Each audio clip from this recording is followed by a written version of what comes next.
What's going on, guys? Welcome back to the Zero Lab. Today we're taking a look at Stellar Crown deck lists, and we're coming to you with a Palkia VSTAR list today.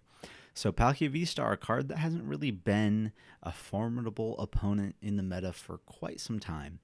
But back in the day when Palkia VSTAR was first released, it was the powerhouse of that meta, and it lost a few cards to rotation. It gained some bad matchups. It maybe just 260 max damage wasn't quite enough to keep it going. But now with some of these new cards from the Stellar Crown set, Palkia VSTAR could be back in a big way. So we're going to be taking a look at a deck list for it here today. Some of you who played back in the day when Palkia VSTAR was released might remember the Sobble, Drizzile, and Inteleon line with the Shady Dealings abilities. Drizzile, when it evolved from Sobble, could search your deck for a trainer card, and then Inteleon, when it evolved from Drizzile, could search your deck for 2 trainer cards. Well, now we have sort of a spiritual reprint of those in just a stage 1 in this Hoot Hoot and Noctowl that read, if you have a Terra Pokemon in play, when you evolve Noctowl from Hoot Hoot, you can search your deck for 2 trainer cards. So very powerful effect. Obviously, Inteleon, Drizzile, Sobble, they had Scoop Up Net back when they were legal, and so you could reuse those abilities over and over. We don't have something like that in the format now with Noctowl. However, I think this is still a very strong ability, even without that scoop up potential to reuse it. So we'll start digging into this deck list and show you some of the reasons that Palkia VSTAR might be back in a big way. One of those main reasons is this Area Zero Underdepths Stadium card. Obviously, you see it must be an important card for this list because we have 4 of it in here. Area Zero Underdepths says that each player that has a Terra Pokemon in play can have up to 8 bench Pokemon. So normally you're limited to 5. Now with Area Zero Underdepths in play, along with a Terra Pokemon, you can have 8 Pokemon on your bench. Obviously, the more Pokemon in play, the more power Palkia VSTAR does, because it does 60 plus 20 damage, 20 more damage for each benched Pokemon, both yours and your opponent's. So if you have 8 benched Pokemon, your opponent has 5 benched Pokemon, that's 13. We're doing 13 times 20 is 260 plus 60 base damage on top of that. Palkia VSTAR can now hit 320 damage. And even more if your opponent has chosen to bench beyond those 5 benched Pokemon when you put Area Zero Underdepths into play, if they also have a Terra Pokemon. The Terra Pokemon that we're choosing to play in the Palkia VSTAR deck is Terapagos. Terapagos actually has somewhat of a similar attack to Palkia. It does 30 plus 30 more, I believe, for each of your benched Pokemon. So Terapagos can get in there and attack as well. But really, we're just utilizing it because it's a Terra Pokemon. It's a basic. It's got an alright attack. It's got good HP. And it unlocks the power of that Area Zero Underdepths Stadium card. So we're just going to start going through the list one by one here and talking about each of these cards and give you an idea of why Palkia might be a very good deck in the Stellar Crown meta. So obviously we have a 3-3 Palkia. That's our main attacker. Was always a pretty good number to play a 3-3 Palkia. I don't necessarily think you need a full 4-4 or 4-3. I think 3-3 is the way to go there. We have a 3-3 Hoot Hoot Noctowl line. Again, we talked about that. That's sort of the new Shady Dealings with that Noctowl's ability when you evolve Hoot Hoot into Noctowl. If you have a Terra Pokemon in play, remember, you have to have a Terra Pokemon in play. But if you have a Terra Pokemon in play, you can search your deck for 2 trainer cards.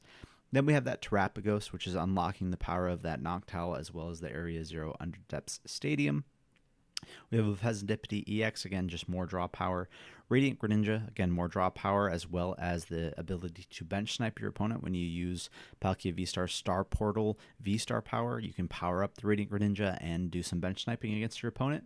We have a Manaphy to protect our own bench. We do have a few lower HP Pokemon on our side of the field, so we want to have that Manaphy to protect our bench. And then we have this new Fan Rotom that if during your first turn you can utilize its ability and you can search your deck for 3 normal type Pokemon that have 100 HP or less. So that Fan Rotom's ability can go find us 3 Hoot Hoots. It can find us 2 Hoot Hoots and a Noctowl. It can find us 1 Hoot Hoot and 2 Noctowls. Essentially just a very strong way to load up your hand with those cards to start using that Noctowl's ability on your next turn of the game, starting on that first turn of the game. So very strong ability there. For Irida, obviously this is a pretty heavily item-based build as well as a water Pokemon-based build, so Irida going to be unlocking both the power of our water Pokemon and all the items that we play in the deck. 3 Iono, good draw supporter, good disruption, boss's orders to do some gusting. Then we have this new Crispin card.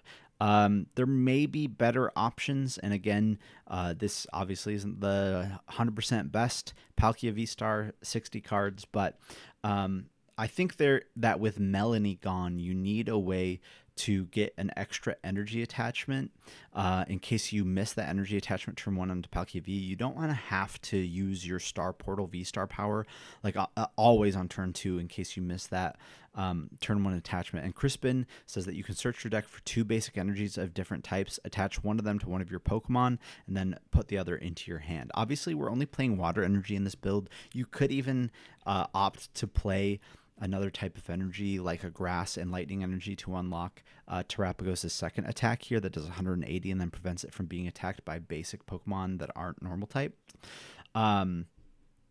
But right now I have the Crispin in here, but no other types of basic energy, and that feels kind of bad.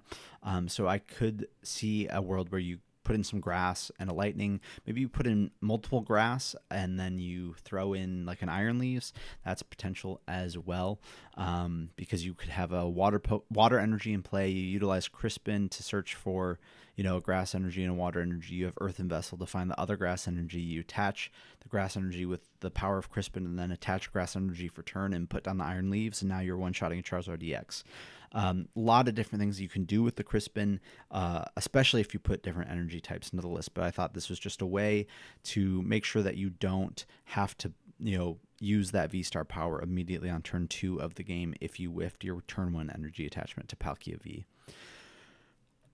Along with that, we have 4 Ultra Ball, 4 Nest Ball, 2 Earthen Vessels, 2 Buddy Buddy Poffins. Obviously, Buddy Buddy Poffin finds Manaphy, finds Fan Rotom, finds Hoot Hoots. So still a very strong card to have. And if we're going second, we could play Irida on turn 1 and find that Buddy Buddy Poffin pretty easily.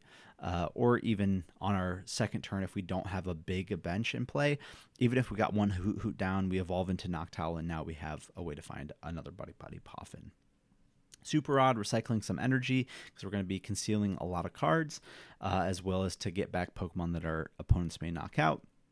And then we have this combination of Energy Switch and the Glass Trumpet. The Glass Trumpet says if you have a Terra Pokemon in play, you can play this card and you can attach... Actually, I don't even think you have to have a Terra Pokemon in play. I think it's just attach 2 basic energies to 2 of your benched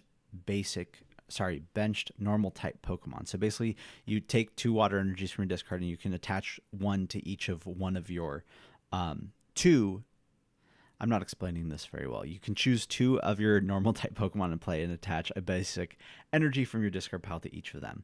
That's a better way to explain it. I should have just pulled up the translation, but essentially you can choose 2 of your benched normal type Pokemon and attach a basic energy from your discard pile to each of them.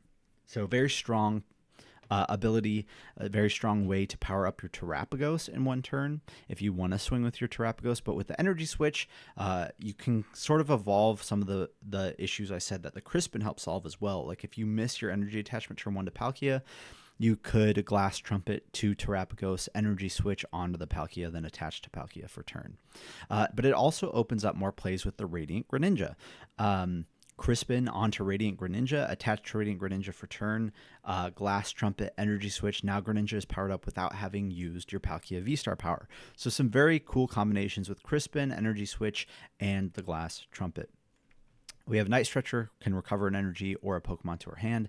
Canceling Cologne, Prime Catcher, Heavy Ball. Heavy Ball, obviously we have some 1-ofs in the deck that we want to be able to tutor out if we have prized them. And then the Canceling Cologne, Prime Catcher combination works very well with Radiant Greninja. And the fact that Noctowl just goes to search our deck for 2 trainer cards, we can just evolve into Noctowl, grab Canceling Clone and Prime Catcher, use our V-Star power to load up Radiant Greninja, and now we are knocking out 2 of our opponent's bench Pokemon, even if they have a Manaphy in play. So that could be very strong.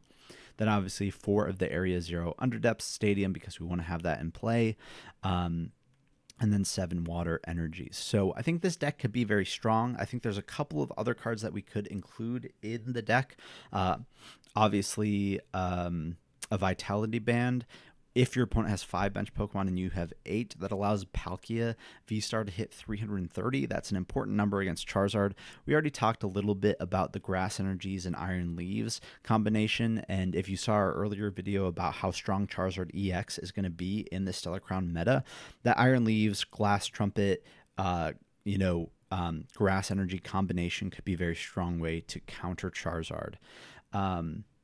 But I think Palkia VSTAR, a very cool card. I've always been a big fan of Palkia, and it's exciting to see that it has a chance to come back in this meta. I'm excited to see how it ends up doing. It's getting a lot of hype. Obviously, it's still scared of things like Miraidon, but Miraidon not doing so well probably in the Stellar Crown format, especially if Charizard is really good.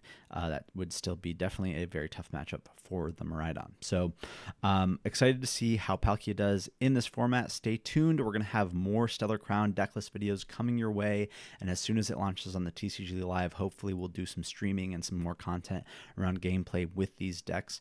But while you're at it, don't forget to like, comment, and subscribe, and we will see you guys in the next video.